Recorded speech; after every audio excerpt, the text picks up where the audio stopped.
सत्कर्मों से दुर्भाग्य भी बदल सकता है। प्रारब्ध कर्मों का भूतकाल में किए हुए भले बुरे कर्मों का फल मिलना प्रायः निश्चित ही होता है। कई बार तो ऐसा होता है कि कृत कार्य का फल तुरंत मिल जाता है। कई बार ऐसा होता है कि प्रारब्ध भोगों की प्रबलता होने के कारण विधि निर्धारित भली बुरी परिस्थिति वर्तमान काल में बनी रहती है और इस समय जो कार्य किए गए हैं उनका परिणाम कभी पीछे भुगतने के लिए जमा हो जाता है।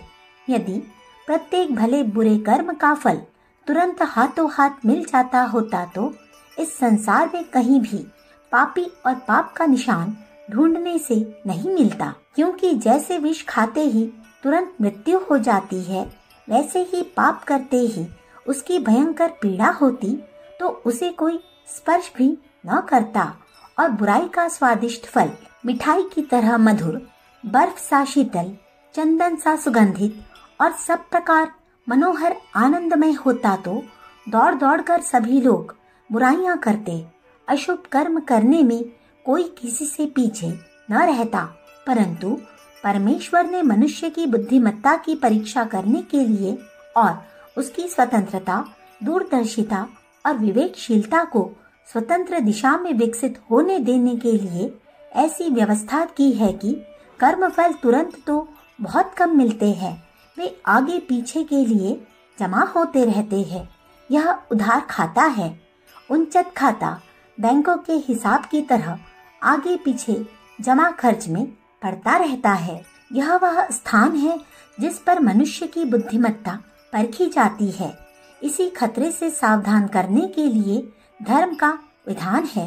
वेद, पुराण, शास्त्र, इतिहास इसी जगह पर सावधान करने के लिए अपना अभिमत घोषित करते रहते हैं। फिर भी लोग चूकते हैं, भ्रम में पड़ते हैं और इस संदेह में पड़ते हैं कि जाने कर्म फल मिलता भी है या नहीं। शास्त्रों की वाणी, धर्म की व्यवस्था जाने सच है भी या नहीं। इस संदेह में भ्रमित होकर ही वे पाप और नास्तिकता को अपना लेते हैं। तुरंत फल न मिलना यही तो माया है।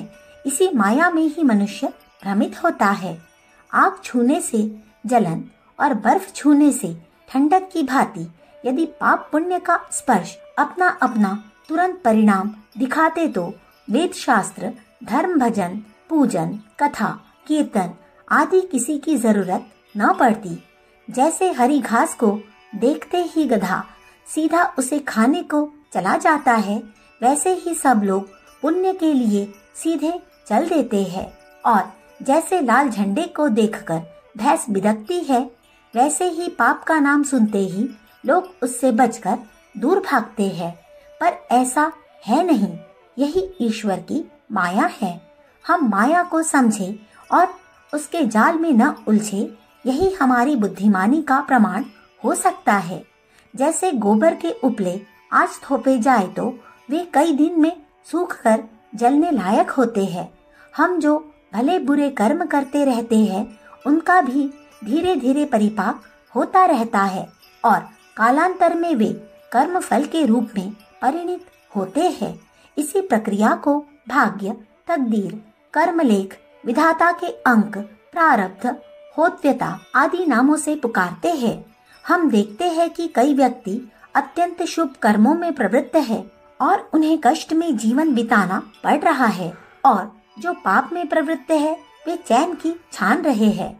इसका कारण यही है कि उनके भूतकाल के कर्मों का उदय इस समय हो रहा है और आज की करनी का फल उन्हें आगे आने वाले समय में मिलेगा। मोटा नियम यही है कि जो किया गया है उसका फल अवश्य मिलेगा। कर्म जैसे मंद या तीव्र किए गए होंगे, उनकी बुराई अच्छाई के अनुसार न्यूनाधिक सुख दुख का विधान होता है। यह कर्म भोग बड़े बड़ों को भोगना पड़ता है, परंतु इसमें सूक्ष्म नियमानुसार कभी कभी हेर फेर भी हो जाता है। जो प्रारब्ध परिपक्व होकर भोग के रूप में प्रस्तुत है उसमें परिवर्तन होना तो कठिन है, पर जो कर्म अभी पक रहे हैं, भोग बनने की स्थिति में जो अभी नहीं पहुंच पाए हैं, उन पर वर्तमान कर्मों का प्रभाव पड़ता है और उनका फल न्यून या अधिक हो सकता है अथवा वे नष्ट भी हो सकते हैं। धर्म ग्रंथों में जहाँ शुभ कर्मों का महात्म्य वर्णन किया गया है, वहाँ स्थान स्थान पर ऐसा उल्लेख आया है कि इस शुभ कर्म के करने से पिछले पाप नष्ट हो जाते हैं। यहाँ संदेह उत्पन्न होता है कि यदि उस कर्म के करने वाले के पाप नष्ट हो गए तो वर्तमान में तथा भविष्य में किसी प्रकार का दुख या अभाव उसे न रहना चाहिए, परंतु ऐसा होता नहीं।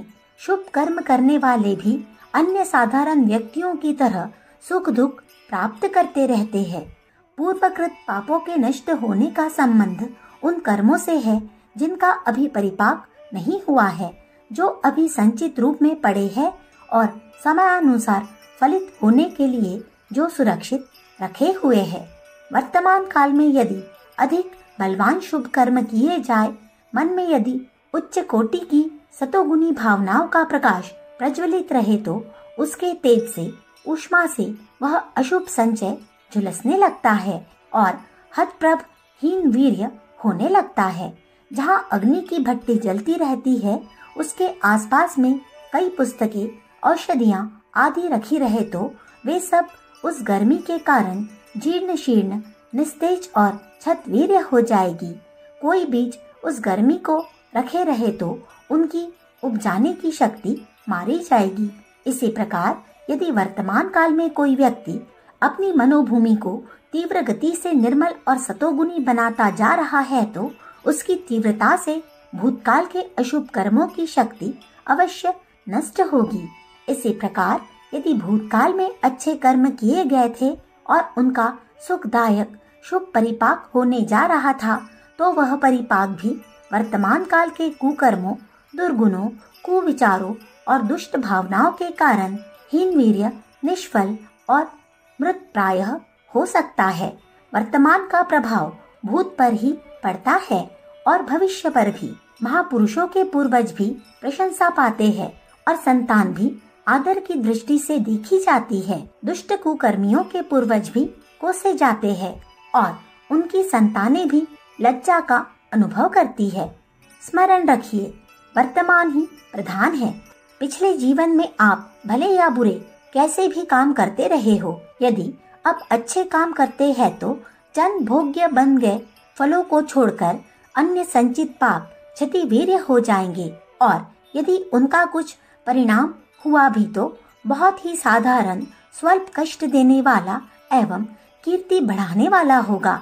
शिवी, दधीची, हरिश्चंद्र, प्रहलाद, ध्रुव, पांडव आदि को पूर्व भोगों के अनुसार कष्ट सहने पड़े, पर वे कष्ट अंततः उनकी कीर्ति को बढ़ाने वाले और आत्मलाभ कराने वाले सिद्ध हुए। सुकर्मी व्यक्तियों के बड़े बड़े पूर्वघातक स्वल्प दुख देकर सरल रीति से भुगत जाते हैं, पर जो वर्तमान काल में कुमार्गगामी हैं, उनके पूर्वकृत सुकर्म तो हीनवीर्य हो जाएंगे। जो संचित पाप कर्म है वे संचित होकर परिपुष्ट और पल्लवित होंगे, जिससे दुखदायी पाप फलों की श्रृंखला अधिक भयंकर होती जाएगी। हमें चाहिए कि सद्विचारों को आश्रय दे और सुकर्मों को अपनाए। यह प्रणाली हमारे बुरे भूतकाल को भी श्रेष्ठ भविष्य में परिवर्तित कर सकती है।